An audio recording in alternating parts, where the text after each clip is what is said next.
Ladies and gentlemen, yesterday, a 3-judge bench sitting in Nairobi's High Court ruled that Azimio is the majority party in the National Assembly. The question many are asking is, following that ruling, what's next? For instance, who is the majority? That is what we answer in these videos, ladies and gentlemen. And if you are watching for the first time, I want to urge you to take a moment and subscribe to the channel so that you don't miss similar videos. Otherwise, let us jump into the subject of the day. Like I said, a 3-judge bench ruled that Azimio is the majority in the National Assembly. Before we answer the question, what's next, it is only fair that at least we look at the background of the case they ruled on.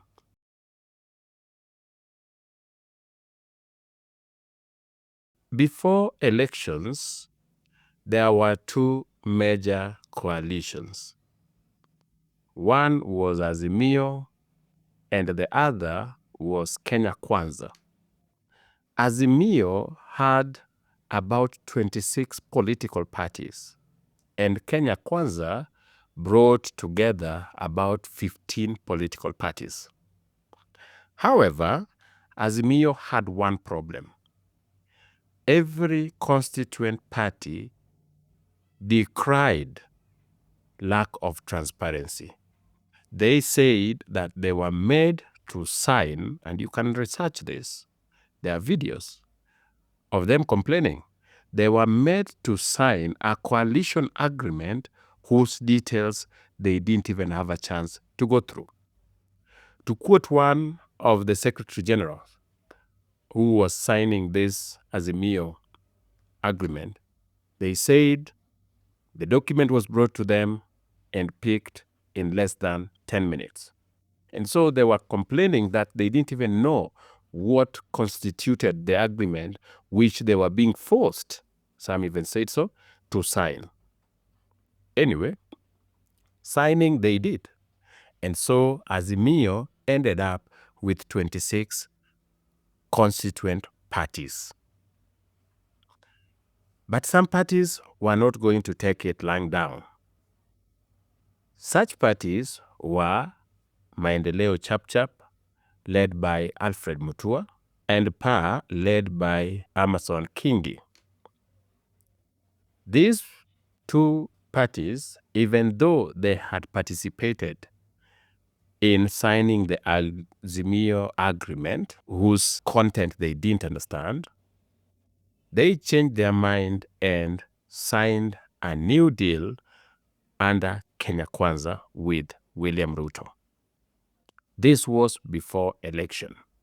It's very important to note this, ladies and gentlemen, that PA and Maendeleo Chapchap signed an agreement to belong to Kenya Kwanza coalition before we went to election, even though they had also signed an agreement earlier to work under Azimio.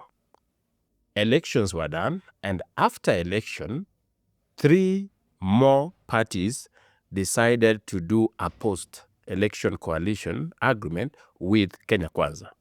So the parties that signed a post-election agreement with Kenya Kwanza were MDG by David Ochieng of Ugenya, UDM by the Senator of Mandera, and Chama cha Mashinani by Isaac Ruto.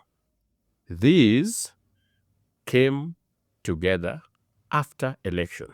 So initially, these 3 parties also were part of Azimio. That meant that 2 constituent parties of Azimio joined Ruto before election, and 2 constituent parties of Azimio joined Ruto after election. Both were allowed. Remember, you cannot force somebody, according to the Constitution, to belong to a party or a coalition they are not comfortable with. I will explain later.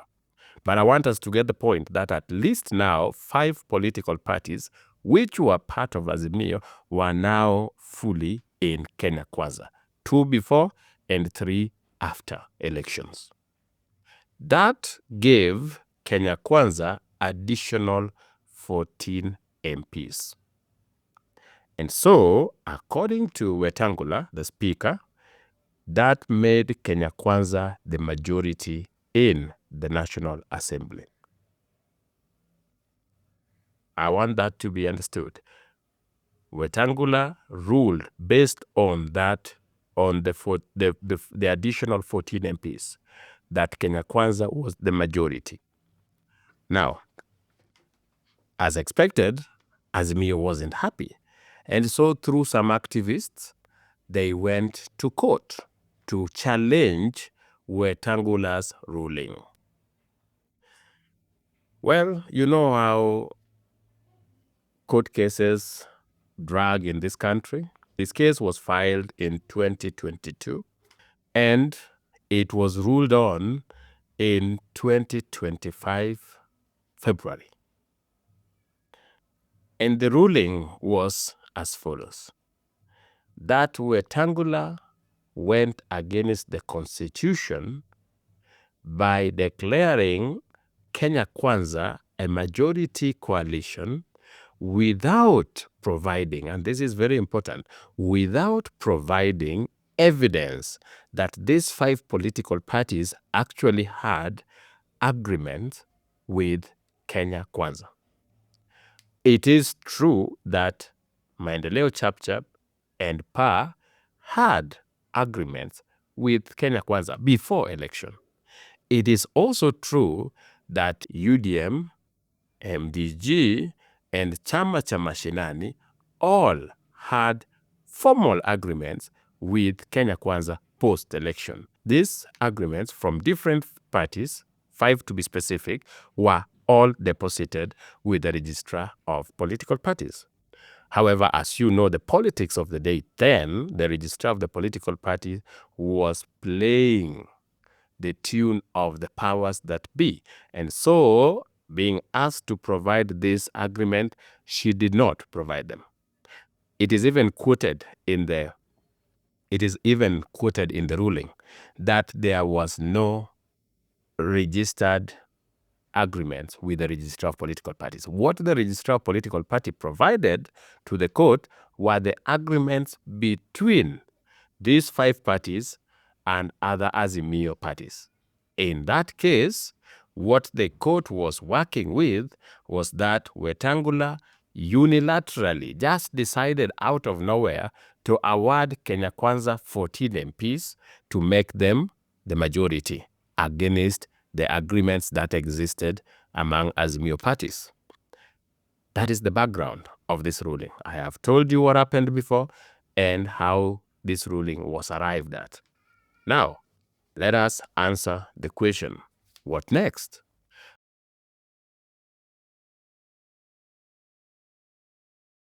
Before we go to what next, we want to look at 3 scenarios. 1, is Azimio alive? Do we still have that Azimio? I don't want to be the one to answer it. We'll just quote the following: Kalonzo Musyoka, Eugene Wamalwa, Martha Karua, and others. They made it clear that Azimio was dead. In fact, to quote Eugene, he said that Philip Kisia, the executive director of Azimio, was to do the necessary rituals, the burial rites for Azimio, because they were already in the process of creating another coalition with the likes of Rigathi. So technically, from members of Azimio themselves, they are saying Azimio is dead. The only party that has not come out to say that Azimio is dead is ODM and the section of Jubilee led by the likes of Kioni. The other section, led by Sabina Chege, joined Kenya Kwanza long time ago and has been voting with Kenya Kwanza all along. So, that is the situation we have. According to members of Azimio, they said it clearly that the coalition was dead. That is one scenario. Scenario number 2, even if Azimio was not dead, are they in good working relation? Can they pull together as a unit? The answer is obvious. Kalonzo Musyoka of Wiper, Eugene Wamalu of DPK, and others are pulling towards a different direction from ODM party. I've even given you an example. Jubilee itself is divided. So Azimio, even if it still existed, which it doesn't, according to the members, even if it still existed, that Azimio party cannot pull towards one direction. According to Kalonzo Musyoka, there is no way they can work with someone who is supporting a government led by William Ruto. Eugene, the likes of Martha, formerly left, wrote to leave Azimio.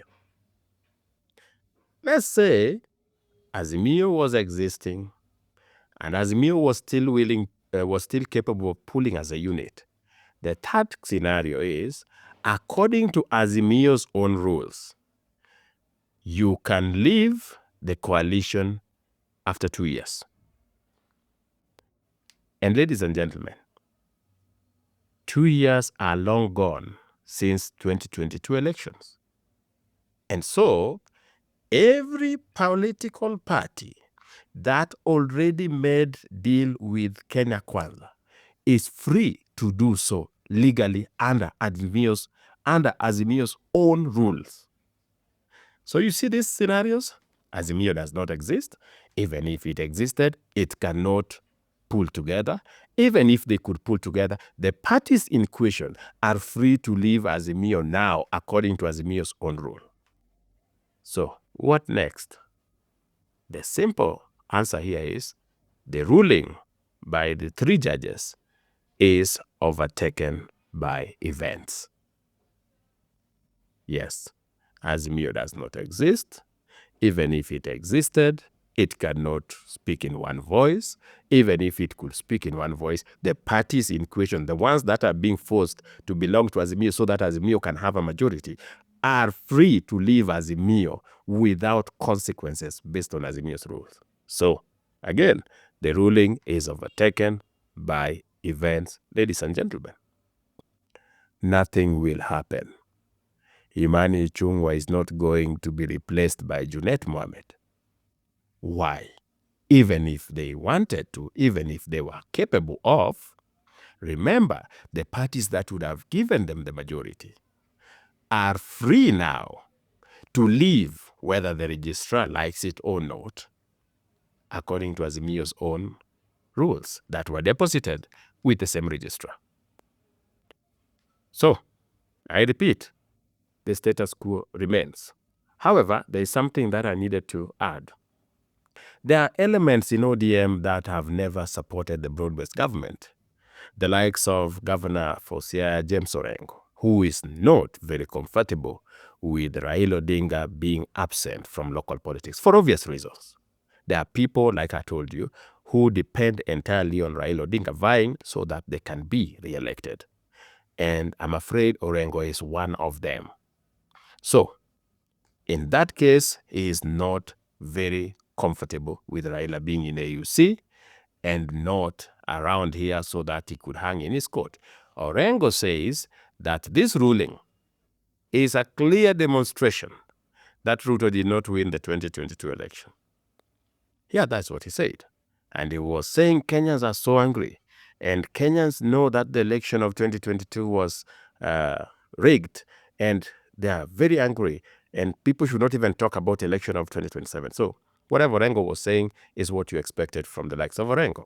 But then there are also elements, like I said, in ODM, who shares Orengo's view that we should not have a broad-based government.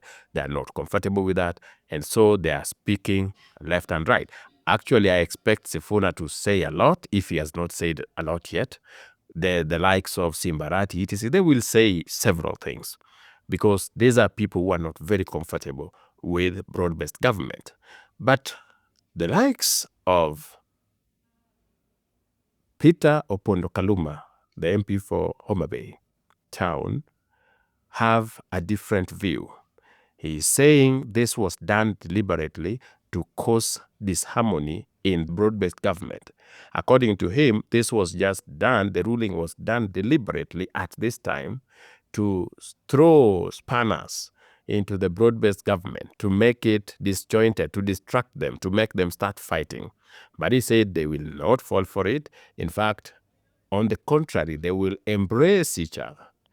And what they will do is that the positions in the committees that are being held by loyalists of Rigathi Gachagua, the former DP, will be shared with ODM. That is his position.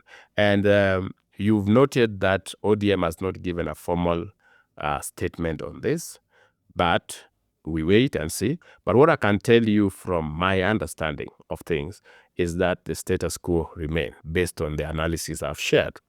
Ladies and gentlemen, that was my opinion.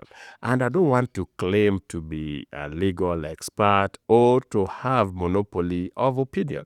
So I want to hear from you too. What do you think happens next? Like, are you of the opinion that moving forward, Azimio will revive? These people will put aside their differences and start speaking in one voice, and that the parties that are already with Kenya Kwanza will naturally go back and start belonging to Azimio, even though the law allows them to leave. Is that what you think? Let me hear your perspective in the comment section. Anyway, if you found value in this video, don't forget to like it. And also, if you've not subscribed, please just take a moment, subscribe to this channel so that you don't miss similar videos when we upload them. But let's say you want to hear Azimio leaders themselves confessing that Azimio is dead. Watch this video.